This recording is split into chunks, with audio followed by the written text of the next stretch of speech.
இதில் ஆராய்ச்சி கட்டுரை பொறுத்தளவில் விருப்பம் இருக்கின்றவர்களை இந்த ஆராய்ச்சி கட்டுரை இடம்பெறலாம் என்று நாங்கள் வெப்சைட்டிலே போட்டிருக்கின்றோம். அந்த ஆராய்ச்சி கட்டுரை இடம்பெறுபவர்களுக்கு 10 தலைப்புகள் ஏற்கனவே வழங்கப்பட்டிருக்கின்றது.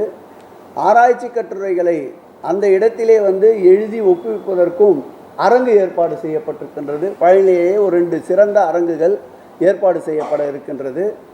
அதோடு மட்டுமல்லாமல் தமிழகத்திலே இருக்கின்ற அனைத்து பல்கலைக்கழகங்களுக்கும் இப்படி ஒரு நிகழ்வு இருக்கின்றது என்பதை இந்த தேர்தல் நன்னடத்தை விதிமுறைகள் இருந்ததால் 6ஆம் தேதி வரையில் தெரியப்படுத்த முடியாமல் இருந்தது.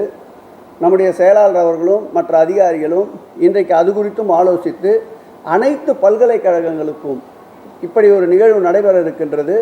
இதில் உங்களுடைய ஆலோசனைகள், இது போன்ற ஆராய்ச்சி கட்டுரைகள் பங்கேற்பது குறித்தும் உங்களுடைய விருப்பத்தை தெரிவிக்க சொல்லி முறையாக அரசு வழியாக அவர்களுக்கு தகவல் தெரிவிக்கப்பட்டிருக்கின்றது. அந்த ஆராய்ச்சி கட்டுரை தேர்வு செய்வதற்கூட தகுதி வாய்ந்த ஆதீனங்கள், நம்முடைய ஐயா சுகிசிவம் போன்ற மிகப்பெரிய சொற்பொழிவாளர்கள், ஆன்மீகவாதிகளை அதற்கென்று ஒரு தனியாக குழுவை அமைத்திருக்கின்றோம்.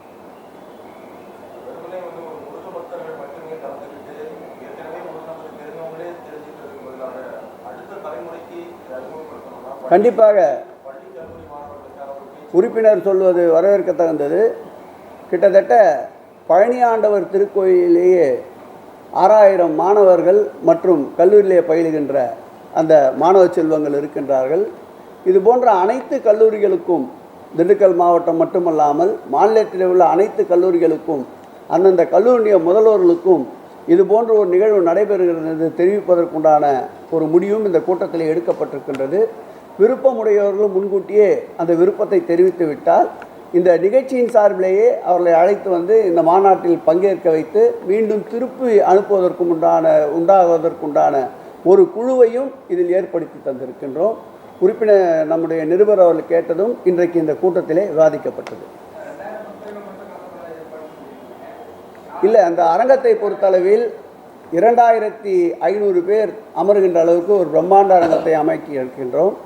அதன் தொடர்ச்சியாக இங்கே நடக்கின்ற நிகழ்ச்சிகளை அப்படியே மறு ஒலிப்பு பதிவு செய்கின்ற வரையில் அதை ஒட்டி ஒரு 1500லேருந்து 1800 பேர் அமர்கின்ற அளவிற்கு ஒரு அரங்கத்தை ஏற்பாடு செய்திருக்கின்றோம். இது கல்லூரி வளாகத்தில் இருக்கின்றது.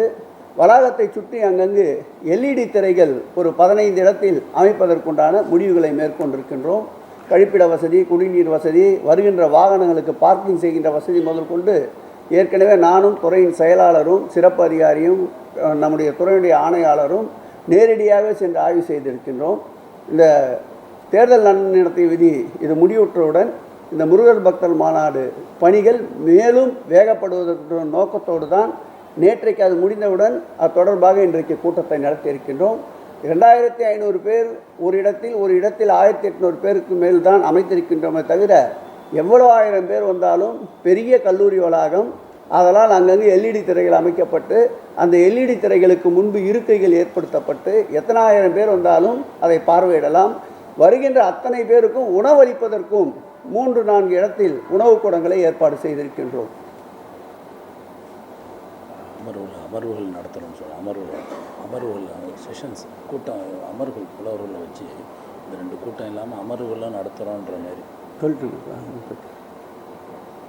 ஓகேவா, போதுமா?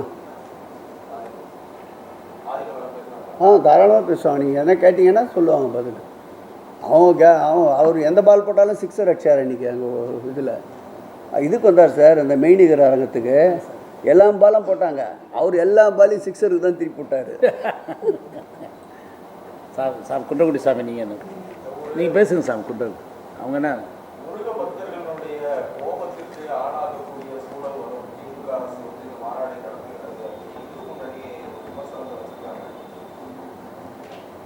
தூங்குபவர்களை எழுப்பி விடலாம், தூங்குபவர்களைப் போல நடிப்பவர்களை எழுப்ப முடியாது.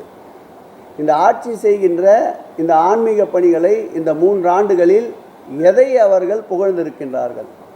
குறைகளை மாத்திரம்தான் சொல்லிக்கொண்டே இருந்தார்கள். அந்த குறைகளை மக்கள் செவிகளில் வாங்கவில்லை. இது உண்மையாக ஆன்மீகவாதிகளுக்கு நடைபெறுகின்ற ஆட்சி என்பதை மக்கள் அளித்த தீர்ப்பின் மூலம் தெரிந்து கொண்டு விட்டார்கள்.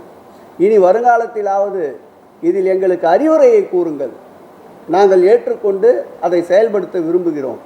குறைகளை கூட கூறுங்கள், சுட்டிக்காட்டுங்கள், அதை நிறைவேற்றுகிறோம்.